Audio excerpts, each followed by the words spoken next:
let's get started with the live. So today we have, as I introduced already to you guys, we have Karan and Shoki, and they are really beautiful examples of loving relationships. In today's world, living in harmony and love is very rare. We have seen generations and generations of trauma passing to us, and most of us, we fight in relationships. But these two beautiful people have been able to maintain a positive relationship and have been also coaching people to do the same. So welcome you both. Thank you so much for being here. I would love to know, how is it that you guys started into this coaching, and what was your journey that led to so much love and harmony in your relationship? First of all, thank you. Thank you so much for such a lovely introduction and inviting us to speak to more people about what has been this journey that we have today. You want to? Talking about how we started, I think our love story, it's something that we always call, and how we met also was something which is, we call it as an intervention from the universe, which was magical. So this journey also was not planned in such a way that we will coach people and we will do it.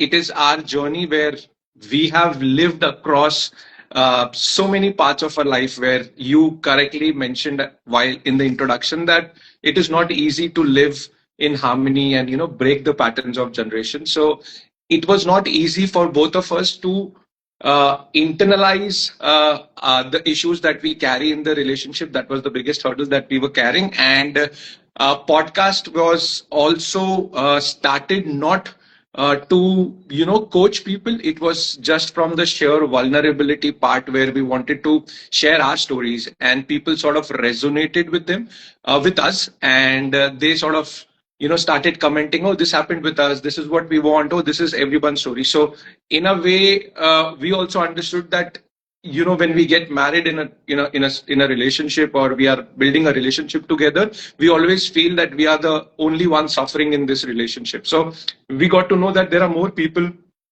suffering through the same things, and we started sharing our story on podcast, and that podcast became a part of talking to people, understanding their relationship issues, and helping them out.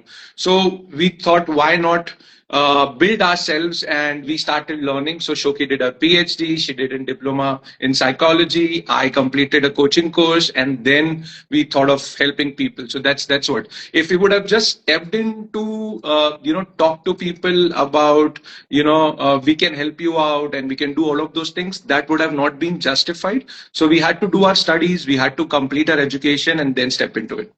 Also, the Wow. fact that when we started our podcast, we were both going through a rough patch in our relationship, and we had managed to do the work and heal and reach a point where we decided to do it as a shared project of sorts. So it was never the idea that, oh, we'll get so big and it will become like a fame thing or anything like that. It was just that we wanted to do it together and to tell other people that learn from our mistakes, don't create the same issues in your life.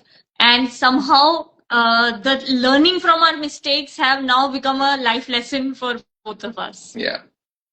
Wow. So beautiful. This is like the true work that people can do when they go through their own journey, and then share it with so much purity and so much true intention. So it's really beautiful that you guys are living so harmoniously. So maybe you could share, what are the major mistakes that people make? Because you just mentioned that people make many mistakes, and you don't want them to repeat them. So probably you can outline, okay, guys, you are doing this, and this is not good for you. So I think even today morning, just Karan and I were talking about it, that I think the biggest mistake people make, or at some point of time Karan and I also made, was all about the fact that we were not able to see our partner's point of view. So it was more about how you want to just force your vision, your version of the story, your version of the problems, and then we just forget that there is another human being in the relationship, and they come with their own set of perspectives. And when you are blocked, you're only seeing one vision. You're not seeing from the, I would say, you're only seeing from one eye, not from the two eyes. You're not able to see the whole picture. And when you're not able to see the whole picture, you're more likely to hurt each other in the relationship. So I think the biggest mistake that people make is that they do not see their partner's perspective. Okay, okay. I think that's very insightful because we're always like living in our own head, and then we think whatever we are saying is right, but the other person is wrong, and then this brings in the ego, and then you're fighting, and you don't want it. You want harmony. So what's Yeah. the point of not evolving in a relationship? I think it's really important that we focus on our own evolution, which is also seeing the perspective of the other person. And Yeah. I think the more we evolve and are able to see the perspective of the other person, it's like it just makes us feel so good, right? It's like a personal like aha that keeps on happening, and it's just a beautiful journey. So then okay, so this if this is the most like major mistake that they're making, what are the four ways in which, let's say, people would be able to make sure that they have a really good relationship? You can have four, three, five, whatever you feel. You can Yeah, point yeah. out the So number. I think we believe in. I would put it as, there's a vehicle which is CVR. I think it's Honda's CVR, which people can relate. It's a CVR, and what we call it as communication, vulnerability, and respect. Right. So that's what we believe in, because as you get married and you start a relationship together, we come up with a communication barrier in our relationship. We do not understand each other. So if you watch our podcast also, and if you look at what we are trying to tell is communication, communication, communication. The basis of your relationship is that communication is, like, the foundation of any building. Like when you build a building which is 30, 33, or you can say 100 stories, 200 stories, the base of the building is needs to be very strong, and that can only happen with communication. And the communication should evolve as you grow together, whether you are in 6 months into the relationship, whether you are a year, or you are 50 years. So as you change, communication needs to come out, and you need to understand your partner's way of living, because you are changing, and that can only happen through communication. It cannot happen that you understand your partner once and then everything will be happy. That is the biggest mindset that people bring into the relationship, that okay, maine abhi shaadi kar liya, I've got married, now everything will be hunky dory and everything will go ahead. That is the biggest mistake that you can make. And I think Shoki will talk about the next part, which is the vulnerability part. Yeah, so I think vulnerability, I believe, is a superpower, and it has been, and we've tried and tested it. Karan and I have tried and tested it majorly, because any time that we are operating from ego, or any time we are having some kind of my way or the highway situation, it really really helps to understand that where is your partner in terms of vulnerability. Because most often than not, when we are getting defensive, we are always trying to hide some kind of vulnerability from our partner, or in general in life. If we could just be open, if we could just be vulnerable and tell our partner that, listen, this is happening inside me, I am so worried, I am so scared, this might happen, this is the worst case scenario playing on a loop in my head, automatically your partner, instead of fighting with you, will come for help. That, okay, how can I help you make feel better? And in that sense, if you operate from, and most often than not, we do not operate from vulnerability. We always have this what Karan and I call Iron Man suit up, that yeah, so we'll not be actually telling what we are thinking, actually showing our fears. And it's the meaning of having a safe space as well, right? Your partner should be your safe space. You should be able to be vulnerable to your partner, and the person who is receiving the vulnerability needs to be a safe space. They cannot use it as a weapon later. It cannot be weaponized. So that is the most important thing, that it is a two-way thing. Your partner will not get vulnerable if you don't give the safe space, and vice versa. You'll not get vulnerable if you don't get a safe space. So I think creating a environment for vulnerability in your relationship is extremely important. And the most important thing, again, like, I think I would rate all of them at the same level. Can't be most important, least important. The final one is respect. Never ever ever name call or do any kind of disrespectful things in a relationship. That just takes away from the love that you two have. Even a small, like, small bad word that you say to your partner can do a big damage in the whole love. Wow. Yeah. Completely agreed. I think, without respect, how would you be able to be with somebody? So then I have the next question. What can people do if they have already been disrespectful? And how do we define the boundaries of disrespect? Because I think there are people who would get angry and then they would, especially in Indian families, there are males or even women who have the habit of, like, being angry. So how do we define that? Where is it that somebody has been disrespected, or it was just an act, like, or somebody was just expressing their anger? And how do we also reverse the damage if already there is a lot of disrespect in the relationship? How is it that it can be mended? I think only actions can mend it. Your words, like just saying sorry, would not uh, would not do, would not suffice. You will, and it won't happen overnight. You can't think that the damage has been done for 5 years and I will say sorry for 5 minutes and it will be okay. No, it needs to be a consistent change in the behavior, consistent change in actions. Your actions need to match your words. If you're saying sorry, means you will not be repeating the same mistake again. That's something that we've been taught as kids in nursery, right? That when you say sorry means you're not doing the same thing again. But if you're saying sorry as just a band-aid on a ripping wound, then that's not going to help you. So only your actions will be able to change.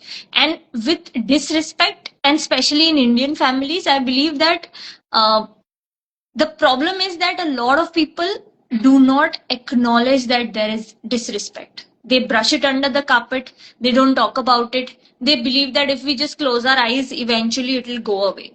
But the hurt remains. So the person who's getting disrespected is also scared of actually speaking up that this is not okay with me. You just normalize it by trying to say that koi baat nahi ho gaya, like let's move on, it's okay. No, that's not right. You need to speak up if you're feeling disrespected in the relationship. And every person's boundary for disrespect will be different. I will give you a small example between me and Karan as well, because we always take examples from our life. Anytime that Karan and I would get angry at each other, and anytime my voice will raise even like 1 decibel above, Karan would immediately shut down. For him, that was the boundary, right? But again, coming back to vulnerability, why was that the boundary? Karan had grown up in a household where fights and shouting every day, every single night was a normal behavior. And that was something that his inner child never, ever, ever could digest. That was his trigger point, that was his trauma. So, in a normal fight, if I am raising my voice, even in around the house, like we have 4 cats, and if I raise my voice on either one of them, Karan goes into an alert mode because that raised voice is a trigger for him. And that's also a disrespect for him when I am in an argument with him and I'm raising a voice. So he had to bring it up to me and say it out loud that no, I'm not okay, you talking to me like this. And I had to accept that and I had to apologize for it. And every single time, I'm also human. Every single time, it cannot happen that I remember that I don't need to raise my voice, because that's I am a woman, right? Most of the time we are not heard. So the most of our first instant reactions are always to shout at the top of our voice. So do you see the circle, the vicious circle that we are playing here, which can only and only be broken by having a consciousness in yourself that okay, this is something that is disrespectful to my partner, and I don't need to do it again. And Mm. vice versa. He needs to Yeah. also understand that okay, she's shouting at the top of her voice.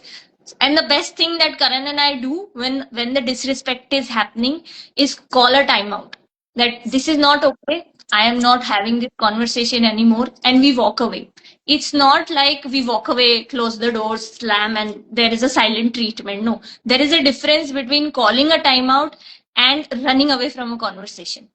So we call Wow. a timeout.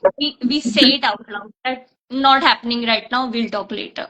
And the other person has to accept. So that helps us calm down and come back to emotionally regulated states.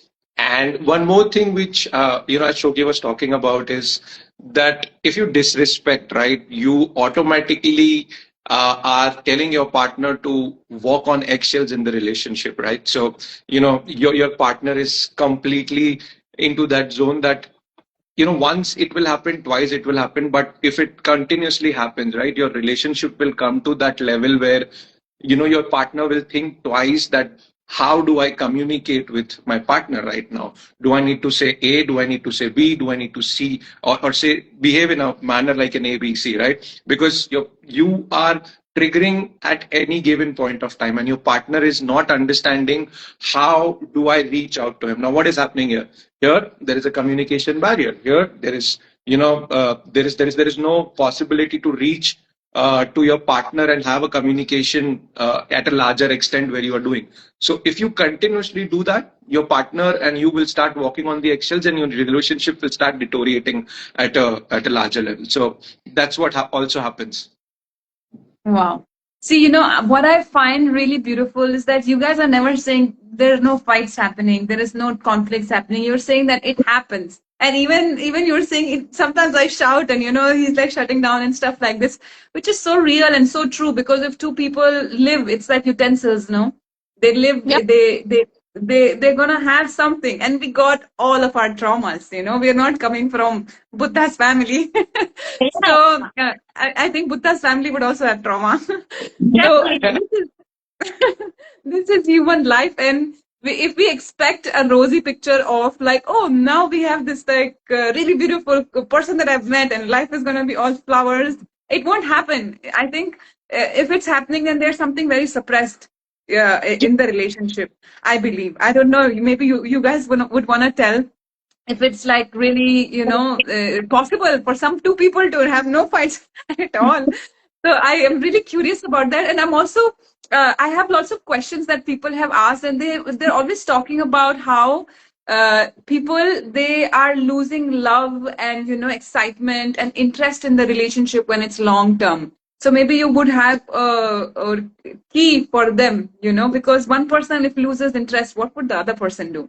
How to go about it? You want to answer? Or? Yeah. So I'll start. Then Shoki might want to. But so it happened with me also, right? Like when I got married, and that's what we see. That's what we see in the society, right? In Indian society, what do we see? We just see that okay, shadi ho gayi hai, everything is going to be hunky dory. There is nothing happening out there. And that's the line that has been defined. Now when the marriage has happened, everything is going to be okay. There is no problem. Meri life sudhar jayegi. My partner will take everything. So and you are like, okay, now my life is just going to uphill like this, and all of a sudden when you're thinking of uphill, it is not moving only, it's like going down. So the whole idea behind having an relationship is you have to swallow a hard pill that continuously every day, the time you wake up, the time you sleep, 24 by 7, you need to understand, you need to put in efforts into the relationship. So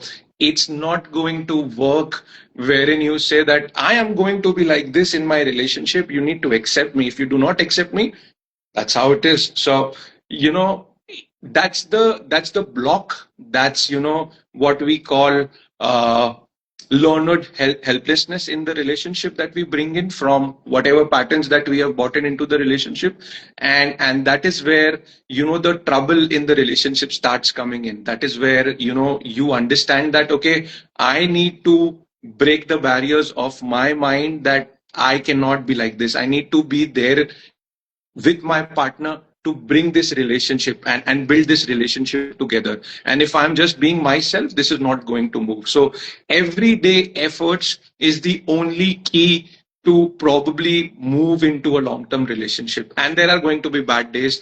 Trust me, there is no couple in this world, as far as we know, that will not have fights. There will be disagreements, there will be problems in the relationship, but the whole purpose of the relationship is to find the middle ground and come across as a unit. So that's what we believe in, and that's what we do on daily basis. And also, it's Wow. a very simple, it's a very, um, I won't say simple, sorry. It's a very obvious thing, right? When you just gave the beautiful example that if there are two utensils, there will be noise. So the point being that you just have to figure out that if there are no fights happening, what are you avoiding? By avoiding that fight? And we also had this notion, that, oh my god, if we are fighting so much, the marriage is over, we should be done with. But here is where our upbringing comes into play. This was something that was taught to us. We have been hardwired by the previous generation to not talk about the hard things, to not have any fights. If you're fighting, then your marriage is doomed.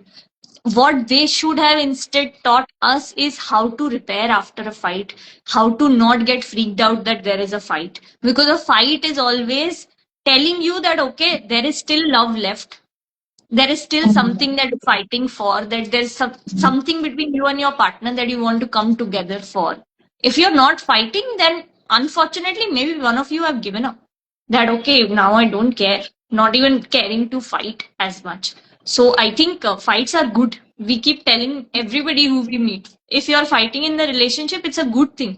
Address those issues and you will be in a better space overall. Oh, how beautiful is that? That's really beautiful. But what if people are fighting every day? If It's then there okay. are more things you need to address, then you have to definitely find that why are we fighting every single day? What is it that I am not able to digest in the relationship, which is creating a fight every single day? So again, Wow. here is what I believe. When you're fighting every day, that means you are struggling and you have created, a sort of facade in front of your ego, what we call again an Iron Man suit, which you are not able to Let go. let go, and you are not able to communicate your vulnerabilities to your partner, that I am feeling like this is what I want to do, I am not okay in this relationship, can we manage? They want to communicate, but they are hiding, they are creating that facade. The day you start becoming vulnerable, the day you understand and internalize what are my issues that I'm bringing into the relationship, there will be a door which will open, which will give you infinite opportunities to probably solve, talk, resolve, repair the relationship, and that is when you will start moving into the right direction. Wow.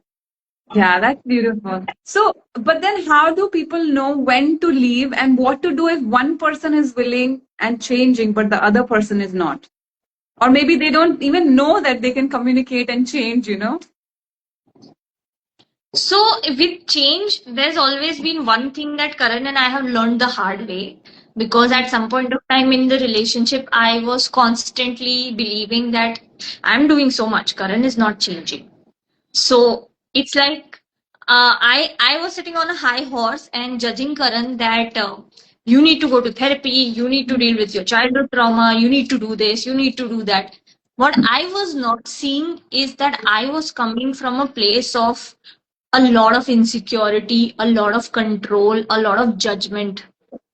So when we believe that the other person is not changing, we never look within and realize that we also need to change. The moment we stop to react a certain way, the moment we stop to judge a certain way, there will definitely be a shift in the relationship. It cannot happen. They say no in Hindi that tali dono haath se bachti hai. So it cannot be that if you change, then nothing will change in the relationship. But and the other thing is also very, very true that you cannot force a person to change. You cannot force, like I just saw someone asking in the messages that how to help, how to deal with a partner who doesn't believe in therapy. For that also, we just keep trying to tell them that there is no way we can we can force someone to come to therapy. You cannot force someone to change. You cannot keep asking the person to come to therapy. You can go to your own therapy. You can go to your own sessions, understand what are your problems, understand what are your patterns that you're bringing here, how can you break them. And the moment you break them, I'm not saying, I'm not promising that the relationship will be like the best ever, but maybe you will find out that you're in the wrong relationship. Maybe you'll find out that you respect yourself a lot to walk away from this kind of problem, right? You will draw that boundary for yourself, that okay, no, I will not be taking this anymore. So it's, at the end of the day, it comes to you to change, not your partner to change. Wow. Yeah. I So think this is a I, really deep insight. I would like to, second the thought which Shoki said by giving my own example. Like whatever we are talking is from our own examples, right? I was suffering through so many things in my relationship, but until and unless I realized that I need to take help for myself, I was not ready to go into therapy and the relationship was suffering. So that gives you an understanding that you cannot, like Shoki was forcing me to go to therapy and everything, but she, like 5 years of our marriage, we actually struggled because I was not ready. Until and unless I was ready, the day I decided that there is something wrong inside me and I internalized everything from my own thought process, what kind of baggage, what kind of pattern, what kind of issues that I was bringing into this relationship. I did not, go and seek help. And that is what, again, the man in the Indian society is hardwired, that you are supposed to be strong. You are supposed to be like this man who will not share your emotions. You will not share anything. You are just being born to provide for the family, and you have to sideline your own self. So there is no self work that you are doing. You are not given that space. So again, this goes to both man and woman in the relationship. Both of them need to internalize personally what are the issues and take help and build a more beautiful relationship together. So that's what happened with both of us. Yeah. Wow. So beautiful. I completely agree. I think men, many times they say, I will go to the gym. Yeah. And this will heal me. They don't understand that they have to go inside and they have to work things out. But everyone is on their own journey. But how beautiful it is that Soki stayed with you all these 5 years. She wasn't like she left. So many people ask these questions. Also, they asked in the chat, on the story. When is it that they know that it's time to leave? I know abusive relationships, no. If you're physically abused, no. But like in Indian families, I think it's really beautiful that people stay together and they try to at least work things out. Of course, if they're suffering constantly, I don't think they should be living together. But how do we know when is it a good time to leave? I think it depends on your self-worth. That we have known people in our own families who are in, not abusive, but mentally taxing, I would call it, mentally taxing relationships for more than 20-25 years. And the fact is that at the end of the day, you reduce your own self-worth to that level that you will take anything to just be called married, to just be in the relationship, just for the social stigma, stay in that relationship. And other than that, when you're not married, then also somewhere some trauma in you is keeping you stuck in a bad relationship, because you're either too scared to leave and don't know how to live life alone, or you're too scared that who you are without this relationship. You start to, Dr. Joe Dispenza, I'm sure you must have seen his videos. He says this beautiful thing that your life will change when you stop telling the same story.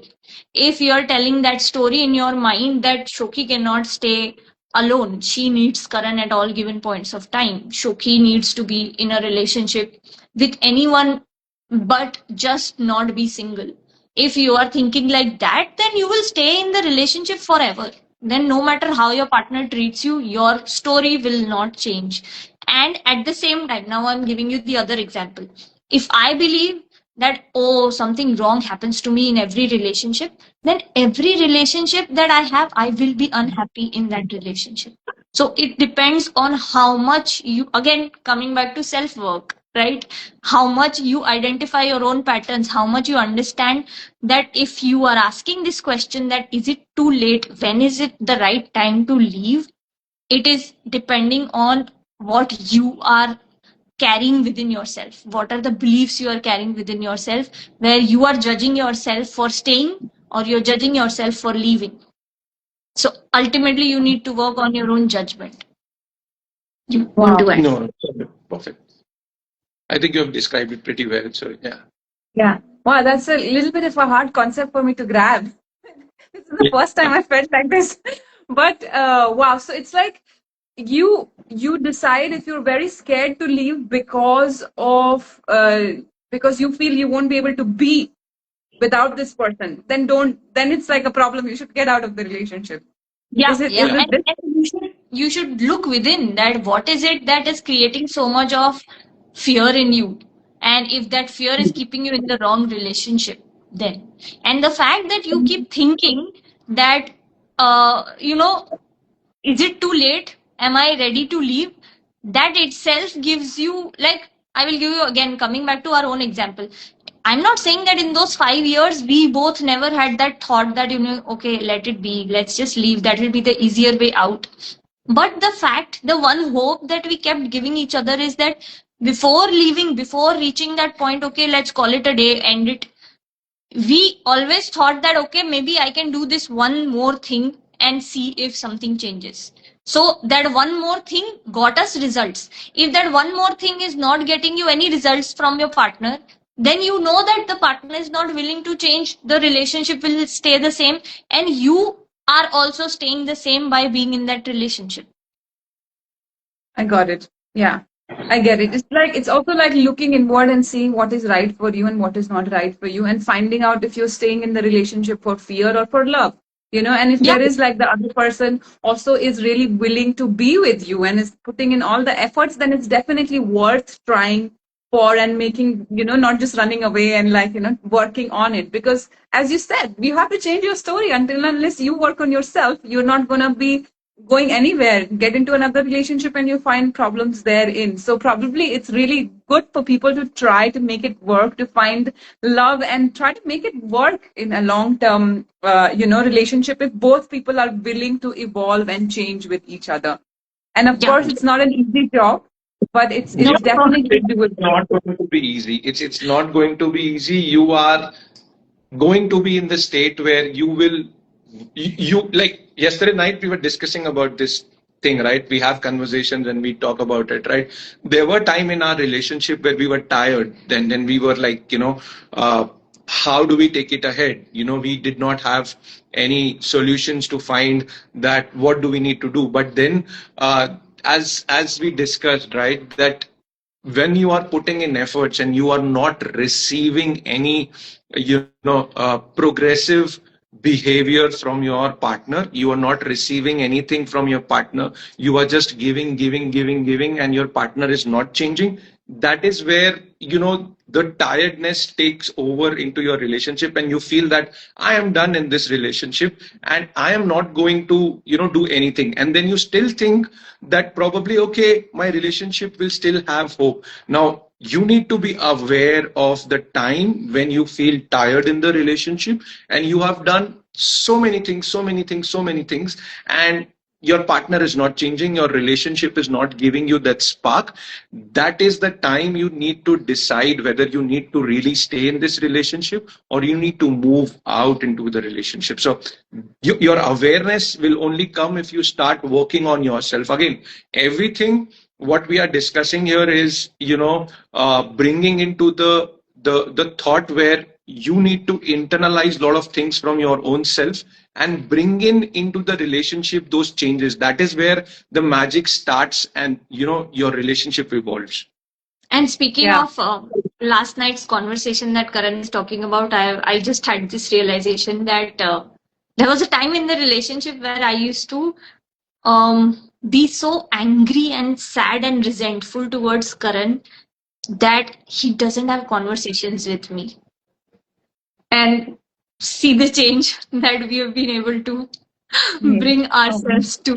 That I was actually thinking about it last night, that this is what I always wanted in our relationship, that Karan and I having these deep amazing conversations out of nothing while going to sleep, before going to sleep, and it never happened for the first 5 years of our relationship. And I was like, where am I? Why this is not something that I wanted? But then again, it came to a point where we both worked on ourselves, and life has given me the dreams that I had today. Wow. So I'm grateful. I just wanted to express that right now. Thank you so much. Wow, how beautiful is that? That's really beautiful. I can see. I mean, I think there's so much beauty in your story because you share like the difficult times that you have gone through, and then you have changed yourself. You've worked, both of you, and then come to a very beautiful place. So I think that's very, very inspiring for all of us. I think for the young generation, we need, somebody as an example to follow, to see where to go, because we saw relationships so differently, the way it was in our previous generation is like the woman is like in the house and the man is like working. There's no intimacy, so it's really beautiful. And I see this kind of resentment and anger is passed on to all the women. There's usually, I was also watching your video, why are women like always angry in the relationship? So it's like so deeply past. I have found myself like sitting and being like so resentful, and I'm like, poor guy, why am I so angry with him? Every morning I wake up and I'm like, after half an hour, I just get like pissed off. And so I was like, okay, there's a lot of pain in here, and I just Yep. need to work on that. And when I work on that, it just shows in the Yeah. relationship also. So Yeah. how It's very beautiful. sorry. Please go ahead. No, go ahead. No, I'm done. Tell me. It's such a funny thing. When I was making that video, in my mind I was remembering, and I realized that there's this old woman inside every woman's mind who's sitting inside and judging us and telling us that, what are you doing? Why are you sitting like this? Why are you resting? काम नहीं करना है Yeah. कुछ? How are you doing this? That old woman inside us is constantly making us angry within ourselves. So how will we happy outside? If we are angry, being judged, being, our inner self talk is so critical that at all points of time we are angry at ourselves, and obviously as a mirror to the world we are angry all the time. So Yeah. and that gets multiplied because now there is another person living in your space, which is your life partner. And if he does, even if he breathes the wrong way, you're angry because you are so angry inside. Yeah, exactly. Word is a mirror. No, what we're gonna be giving out is gonna be constantly coming back to us. So it's like I feel relationship is like yoga. Evolve yourself or get out. There is no other way out. So very beautiful. I have many questions that are coming in the also have come before, and now also people are asking what to do when they lose magic in the relationship. They're like especially men. They're like, I love them, but they just want to be like, I don't know, being attracted to other people, or let's leave out other people. There's just this spark is going, which you guys have actually reignited. It's like it was less before and it's more now. So how is it that people can do it, and what goes into it? Okay, I would like to answer that, starting from men, right? Because you asked that, okay, what inspires you to be there? So I think firstly, men need to work on their own self and bring in and find out who they are as individuals. What are their likes and dislikes? I was struggling because I did not know how to connect with my own emotions internally. I did not know how to become a better partner for Shoki. And that only happened when I started working towards my own journey and I started understanding my own emotions. What am I feeling? What do I need to bring into this relationship? What are the things that I want? The challenge that every man faces in the relationship is to be expressive, to show the love. They know, I knew that Shoki wants this. I knew what are the situations that we fail in. I knew how can I make it, but then I was struggling with my own, ways of managing my own emotions, the ways I was putting in. The thing which helped me, especially to to build and reignite was understanding Shoki's change, right? Because we have learned the hard way. We have learned that you need to know your partner's dictionary, I would call it. It gets updated, right? What are they feeling every time? Because the more interest you try to read about them, what do they mean by these words when they say, okay, Shoki might be saying that, Karan, please do not go to office. She is not trying to judge me that I am working too much, but what she's trying to tell me here is that, Ki Karan, it has been long that we have not spent time to be alone together. I want you to be there with me. I am fearful of it. So that's where I try to say that you need to understand the underlining statements of what your partner is trying to say behind this, because communication is not going to be easy. You have to learn all of those things. So what has kept us both is we have not left the dictionary unread. Like हमने एक dictionary एक level था. Dictionary also gets updated, right? Every year there will be new words happening. So it's the same thing that has happened into our relationship. We have evolved, and as we evolve, we need to find the definitions of what my partner is looking. And once you start understanding the upgraded versions, you will always become, and the spark will always be there. You have Wow. to basically fall in love over and over again with a new person. Your same partner will be a new person every few years. And you have Oh, to be curious about it. You have to fall in love with that person all over again. If you don't, then you will think that, okay, magic is gone. And don't wait that the partner will reignite. You reignite. You try. You try whatever new things you can think of to make things better. But yes, don't hold on if your partner is not the same person as I. So the person I fell in love with, Karan and I keep looking at our old pictures and we're like, who are they? We we No. we don't know those versions anymore because we are like completely different people now. When we look at those pictures, we feel alien. Like this is somebody else that we don't even remember anymore. And I think it's a good thing that we change clothes every single day, right? We don't wear the same clothes. So how will you be the same person all your life? Yes, Rahul. Sorry, I'm just commenting. Yes, Rahul, we are always going to be same Same for for you. you. Yes, Rahul. Don't worry. Rahul is one wow. of our bestest friends. Bestest friends, and He's the reason we've started to believe that you can make good friends in your adult life. Oh, He changed our perspective for that. We used to think that, okay, it's just us. We can't make any more friends. But he changed that for us. for us. oh, how sweet is that? He's getting a shout out. That means he's definitely close to you. Also, Wow. one of our other friends, the Joyful Touch, Kriti and Jay are also here. If they are still here, I don't know that. But yeah, thank you for joining, guys. It means a lot. Oh, Yeah. wow. You guys have been meeting them. I met them also in Goa. Yeah, Yeah, we met them in Goa. Oh, wow. How beautiful. I took a podcast interview with them. I haven't uploaded it yet. I have to edit it. But how beautiful. So you guys are also located in Goa, is it? No, No, no, we we are are in in Pune. Pune. We traveled for Shoki's birthday last month, and we wanted to meet them because they are also inspiring. So we wanted to meet them, And we and met them just like out of the blue, and what was supposed to be a lunch converted into like evening coffee as well because we were just lost in conversations. yeah. Yeah, they're really beautiful, definitely, and very beautiful examples of harmony and peace and really beautiful energy for sure. So shout out to them also. Yeah. Beautiful, beautiful. Okay, so let me just look at the questions because it's actually already around an hour. I don't want to take more of your Oh, time. I is don't it know up? how are you guys, huh? Yeah, Wow. Okay, we didn't realize that it's been an hour. Okay. it's been Yeah, a lovely conversation. yes, yes. I really feel like this, like it's flowing so much that I don't even Yeah, have to think about questions. I Beautiful. know. I know. So here, I think I've asked most of the questions. I'll just quickly go through them. How to know it's Yep. worth continuing or ending it?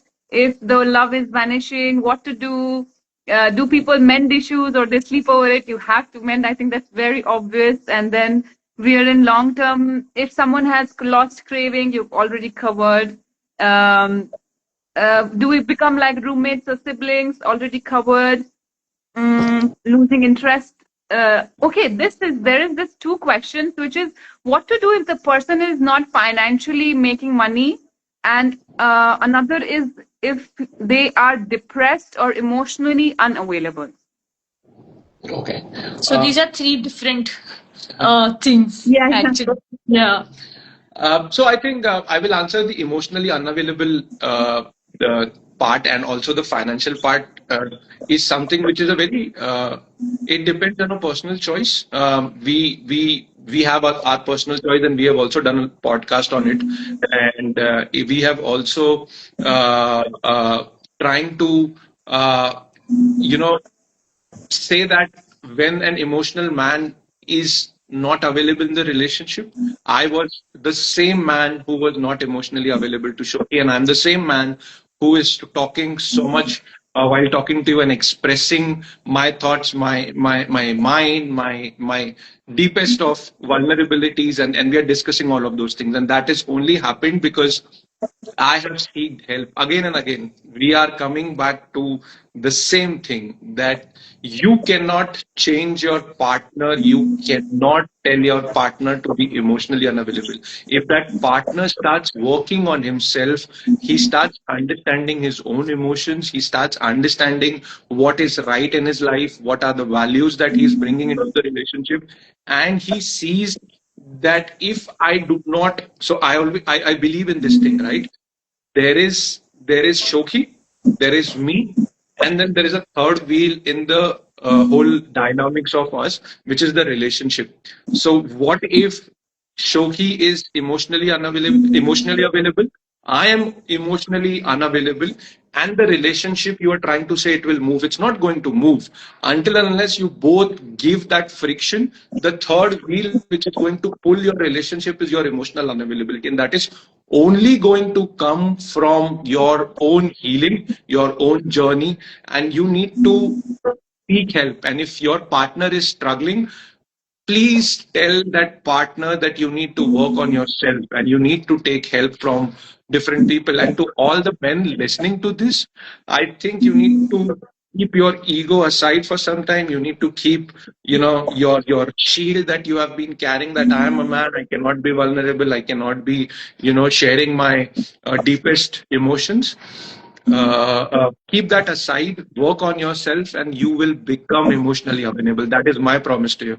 That is And something. there's something that I read in one of the books. I forgot the name of the author, which beautifully said that there is nothing called an emotionally unavailable man. We are all born emotionally attuned. When it's a 7-year-old boy, 5-year-old boy, he sees that his mother is hurt, or his mother is angry, or his mother is sad. He can sense that. He asks his mom that, why are you so sad? Why are you going through these things?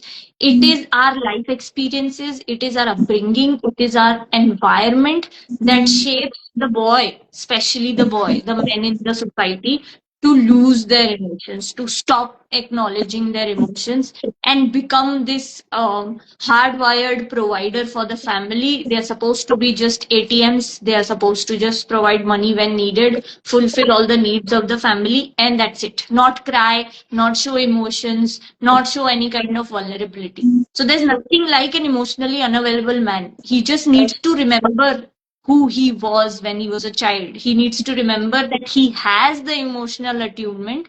He's just forgotten about it. He just needs to reattune, and everything will be okay.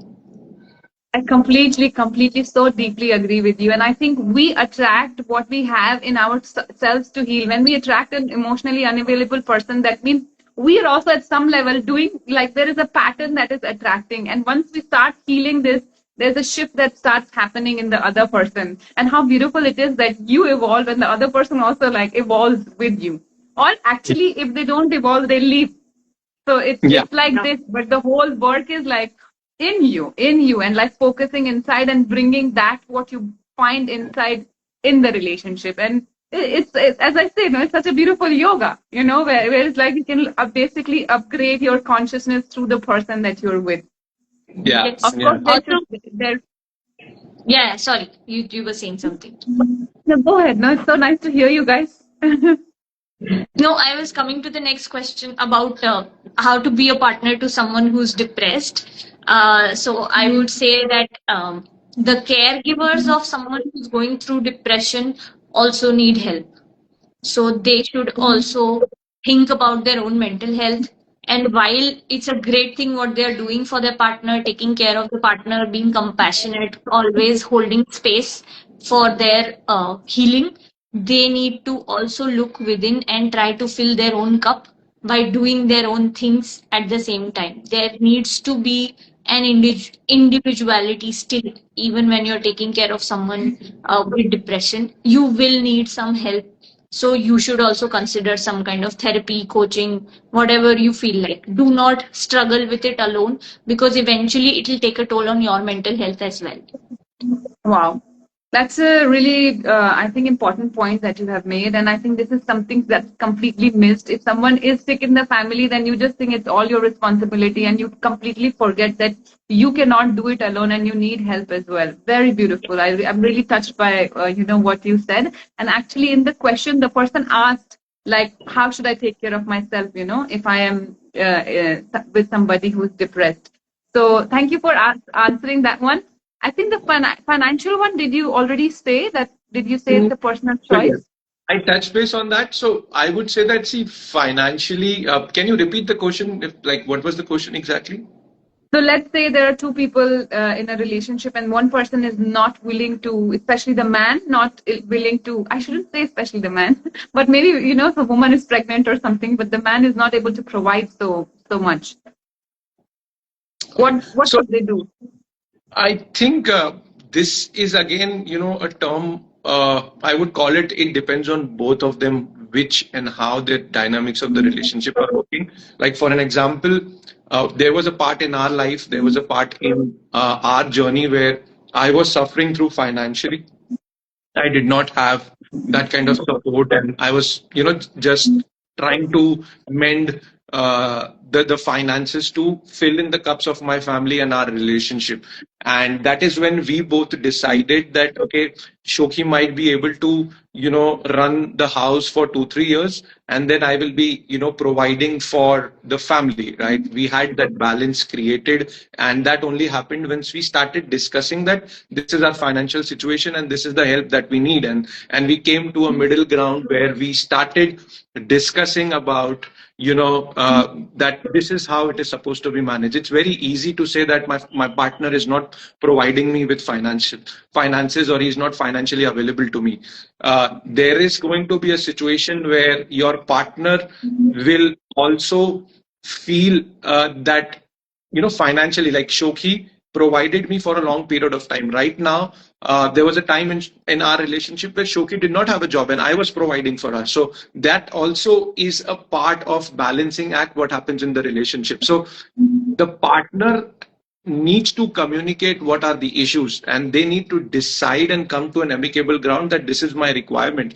How are we going to change? If you do not communicate, if you do not say that okay, this is the problem, and we need to find out a solution, things are not going to move ahead. So you need to talk, you need to discuss how can we find a solution. And remember that this is not permanent. The Whenever it comes to finances, that's been my biggest learning, because I used to be very, very scared of losing money, losing job, not having enough finances. The only thing that I've learned is that it was only in that moment that I was giving myself so much of stress, anxiety, and thinking of the worst case scenarios in the future. But eventually it will change. That financial issues will change eventually. So don't think that this is going to be the permanent state of my relationship. At some point of time it changed, right? For me and Karan, it completely shifted. So it happens and it will be okay. Don't worry about it that this is going to be my life. That's so beautiful. When you said that, it gave me like goosebumps in my head. Because I think people really need to like know this, and it's so freaking beautiful that you provided for him, and then he provided for you, and it's like just this is it. This is how people show up for each other, and it's really not about the outside. It's like the inner commitment that you give to the person, and it's Yep. so. I think it's so nurturing to give that to somebody, to be there for somebody. So, wow, what a beautiful conversation. I'm like so thrilled. I received so much, and I'm sure this conversation will help a lot of people and already has helped many people. So, guys, thank you so much for sharing all of these beautiful things that you have to share. I would love for you to share now the last thing, which is how is it that people can reach you, and what kind of programs you do, what kind of big healing and transformation that I'm certain of that you're giving people. Okay. So right now they can reach us on www.happilywhateverafter.in. And the programs that we are is still under construction. Like we are still working on them, but we are very soon going to, like Karan did a recent thing with only men for their mental health awareness. I am planning to do a program with only women on how to let go of control in the relationship and in life in general. So we are planning to do these kind of relevant live workshops from time to time. And other than that, we are always available on one-on-one calls. We've not yet decided to do like bigger courses and stuff like that, because I don't know if that is where we want to take this. But yeah, for now we are available one on one, and we are going to do a lot of live workshops in the coming future.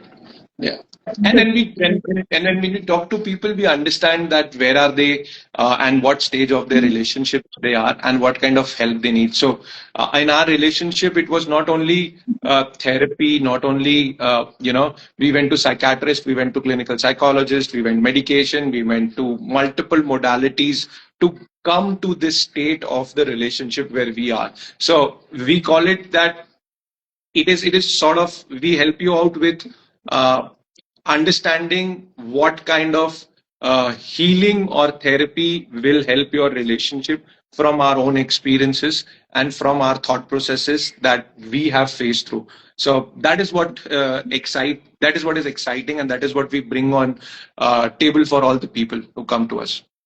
Wow.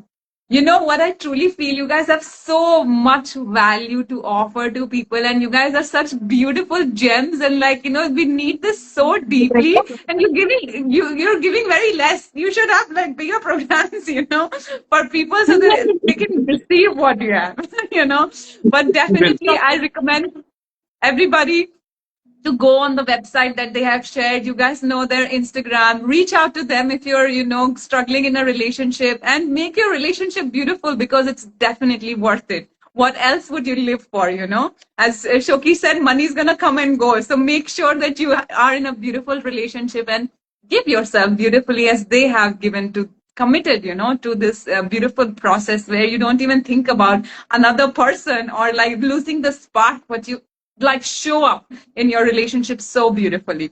So thank you for inspiring us so deeply. And Rahul, I think Rahul has one question maybe you guys want to take, I think he said, what couple retreats and activities or routine breakers that worked for you? I wouldn't take it, but it's because your friend is here.